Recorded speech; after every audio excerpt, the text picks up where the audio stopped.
Welcome to the Career Fair webinar, Leverage Your Network, Land a Job, by Rasmussen College Career Services, presented by Jessica Colts and Stephanie Daniels. We welcome you to the webinar, and through our agenda, as you see here, we're going to introduce ourselves. We're going to discuss what is a network, who is your network, how to expand your network, leveraging your network to land a job.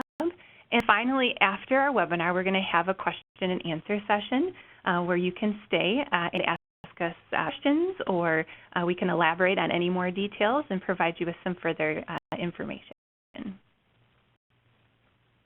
I introduce myself. So I'm Stephanie Daniels. I'm the Career Services Advisor for Rasmussen College, and I support the programs of business management, finance, marketing, healthcare management, and supply chain and logistics management. So I've been with Rasmussen College for 3 years now, and I, in addition to Rasmussen College, I do have 9 years in higher education. I am Jessica Colts. I'm the Senior Career Service Advisor for Rasmussen College for our School of Nursing Associate Degree of Professional Nursing Programs in Illinois, Wisconsin, and Minnesota, radiologic technology, as well as physical therapist assistant. I've been at Rasmussen for almost 9 years now, so we're getting close to the double digits, and I've served the college in a couple different capacities, but I've been with Career Services for the last going on 6 years. Wonderful. So stepping into our content here, we'll begin with what is a network. So just as a base to this information, how to define a network. So in general, if we were to define a network, according to Merriam-Webster's dictionary, a network is an interconnected or interrelated chain, group, or system. So if you think, so your education is demonstrating competencies, you're building your knowledge. So on the other hand, networking is building relationships, and build those relationships with other professionals because who become familiar with your experiences, and in many respects, they're going to endorse your capabilities in the future. So that's your network, and we're going to dive a little bit more deeper into those details. So it is a big misconception that networking is just for people pleasers, or that it's about as meeting as many people as possible. I do work with some graduates who cringe when I say, hey, how have you been networking? How is that going for you? Have you been meeting with recruiters or talking with HR employees? And they cringe and think, oh, man, I don't want to network. But the purpose of networking is to develop quality relationships. So a few well-connected relationships with some professionals who are respectable and reputable in their careers, who can speak to your work ethic individually. So you just think a successful career is a combination of demonstrating your knowledge and then working with those professional relationships. Like where you go, you're going to be developing relationships and working with people. We can't avoid people, so we need to develop and enrich those relationships. So experiences over time are going to be your strong contacts. And unfortunately, the reverse can be true with those relationships associated with negative experiences. So, as Stephanie really defined that, they can be positive and negative. It's really important to continue and maintain those positive relationships, because I'm a huge stats person, and surveys are huge. According to me, and certainly probably to all of you as well, 85% of all jobs are filled by networking, according to a 2016 LinkedIn survey. And the same survey went to a variety of employers, and in reverse, they also said that 8% of the employers agreed that networking was really, really important with the job search and for a job seeker to be successful in the job search process. So what this demonstrates for you guys is that networking is essential. It's important to do so that you can be successful as you navigate not only your job search so that you land, whatever that next chapter is going to be, but your entire career path. So it's something you're going to want to maintain, like I mentioned before, and really understand that every experience is meaningful and really can shape your future. And talking about your networking, it can be challenging to identify. So who is my network? Do I have a network? What's my baseline? Do I have any foundation to pull from? And the answer, I guess I should say, is that.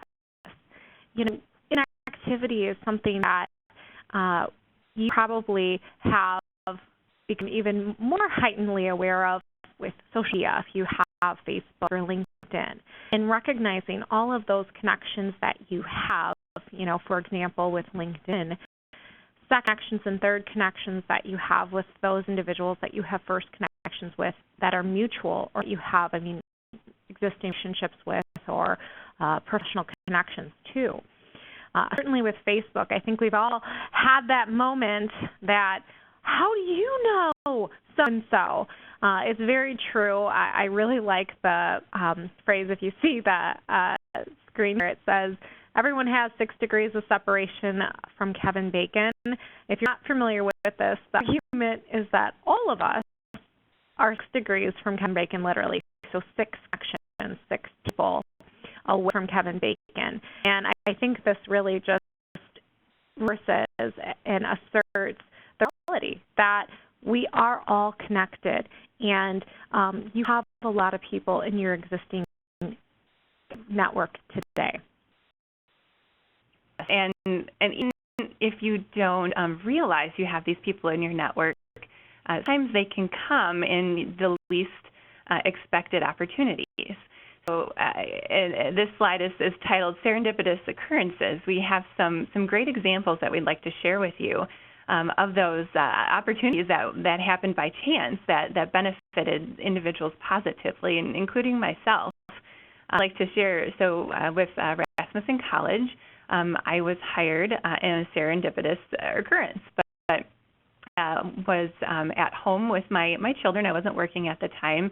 I did have a newborn at home, and I was at an event where I ran into an old coworker of mine from a previous employer. And we stopped, we talked. Hi, how are you? How are things going? How's life? And just a small talk. And I did mention I was at home with a newborn, not working. And she said, well, you know what? I work with Rasmussen College, and we just posted a position in career services. And I think that you would actually be a fantastic fit for the role, and I think you should apply for the job. And so I thought, oh, gosh, okay. So I went home. I wasn't looking for a job per se at the time, and I looked online. I did some research. I looked into the job description, and I thought, you know what, this is a really cool role. I think Rasmussen College sounds great, and so I went ahead and I applied.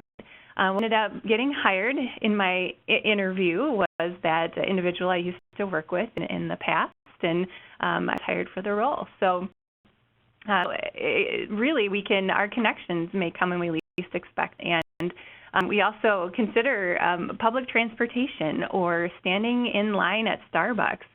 You never know that individual who could be sitting next to you could be a hiring manager or a recruiter or for a company that you highly respect. We actually just had, so in our health sciences program, one of our other career services advisors shared a wonderful story with us about an individual, one of our graduates, who was in line at Starbucks and started up a small chat, a little conversation with the person next to her. And at the end of the conversation, found out that she was a hiring manager for a department, and the grad ended up sending her resume, interviewing with that individual she was standing in line with a few weeks past at Starbucks. So she was hired at the job. So that was kind of a fun story to share. But truly, our connections or your network can occur and come together when you least expect it in these serendipitous occurrences. That Stephanie addressed is that when we're talking about your network, we're talking about your connections. So it's great to start with those inner circles, your friends, family, current, prior colleagues that you have maintained relationships that may have blurred even into that personal component, certainly your family and friends, but that have connections to employers or have inwards into a career that you are seeking. And so it's important to start with those inner circles, start with those connections. And forget about us. For our students and grads that are joining us today, Stephanie and I are part of your connections, and we are excited to help you be successful and help give you the empowerment so that you can land that next chapter and really continue on your career path. And certainly for whether you are an alum or student, or if you are a community member joining us, staffing agencies are fantastic to continue to broaden and expand your network. They really work for you as the job seeker. So they're looking, of course, to find job seekers for contracts that they have, but they have a slew of resources and have a lot of knowledge you can pull from. And guys are doing something really awesome today, joining us at our virtual career fair. And so you are today able to build your network with your employer connections that you may be engaging with, that we hope you're engaging with, that we hope you continue to engage with after our presentation today. But you are able to really continue with that through that, as well as workforce centers. Have you considered contacting your local workforce center? If you haven't, that's another great avenue to ascertain new connections, Chamber of Commerce events. So they have networking events that tell you just what that is, but any of those luncheons that they may have, or dinners, or presentations, or professional development opportunities, perhaps they have some sort of presentation that they're doing. They're all networking opportunities, and certainly any associations you may be affiliated with for your professional or personal growth as well. So now what? You have this network, these connections. You got to share that you're a job seeker with your network. You need to put it out there. Do that electronically through modes of LinkedIn, certainly. I mean, obviously, you could send emails to connections as well. You want to share that you're a job seeker. Reference on an application. Mention that you heard from a prior colleague about the position in your cover letter, in an interview. Revisit past coworkers. Reconnect. Rebuild connections that are applicable if necessary, and certainly discuss your current career status. But before you do all of that, it's important to make the ask. You're going to ask for that individual to be a referral, to be a individual that may do a letter of recommendation, that may be a reference that you can use. And it's acceptable to do this through email, through some sort of messaging, via LinkedIn perhaps, or phone if you're not able to have that one-on-one in-person connection, in-person conversation. But it's really important that you don't just ask, can you be a reference for me? Because it's really hard for individuals to say that. And so I certainly would want anyone that you ask to say that they want to be a reference because they're going to be a strong one, but it's important to ask it the right way. So examples could be, do you think you know I work well enough to provide with a reference?